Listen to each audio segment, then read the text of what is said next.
অনেক দিন ধরেই ভাবছিলাম বাড়িতে ফুল গাছ রাখবো। তো যেমন ভাবা তেমন কাজ, বেরিয়ে পড়লাম নার্সারির উদ্দেশ্যে। এখন যাচ্ছি নার্সারি ফুল আর ফল সব রকমের গাছ দেখতে। আর কিশু কিন্তু বাইকে চাপলেই ঘুমিয়ে পড়ে, তাই তার পাপা তাকে জাগিয়ে রাখার চেষ্টা করছিল, কিন্তু চেষ্টা ব্যর্থ হয়েছে। কিশু কিন্তু ঘুমিয়েই পড়েছে। যাই হোক, আমরা চলে এসেছি নার্সারিতে। নার্সারিটা এত বড় ছিল যে আমি পুরোটা প্রথমে ঘুরে দেখেছি। তো তোমাদেরও সেটা দেখাই চলো। ইনডোর আউটডোর সমস্ত রকমের গাছ ছিল, এমনকি পেয়ারা, সবেদা এই ধরনের গাছগুলোও ছিল। তো এত রকমের গাছ দেখে তো আমি ভীষণই কনফিউজ, কারণ গাছের ব্যাপারে আমার কোনো আইডিয়া নেই। যেটা দেখতে ভালো লেগেছে আমি সেটাই নিয়েছি। তো দেখো, গাছ, ফল, মূল এসব দেখার পর চলে এসেছি আমরা এখানে লঙ্কা গাছ দেখতে। তো লঙ্কা একটা চারা নিয়েছি, আর এদিকে সব রয়েছে গোলাপ। তো গোলাপও একটা চারা নিয়েছি।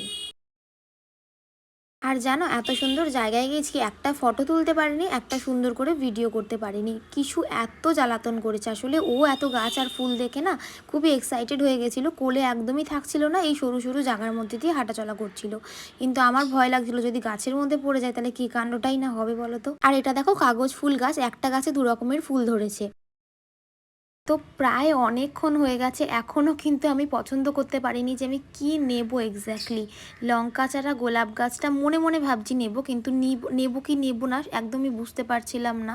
কারণ আমি ভীষণই কনফিউজ হয়ে যাই এত অপশানস পেলে। আর আমার বরকে জিজ্ঞেস করলেই বলছে তোমার যেটা পছন্দ সেটাই নাও। তো বুঝতেই পারছো আমার অবস্থা। যাই হোক, এখানে দেখো কিশুকে মাসিমা দুটো ফুল দিয়েছিল, এত সুন্দর ছিল ফুল দুটো কি বলবো।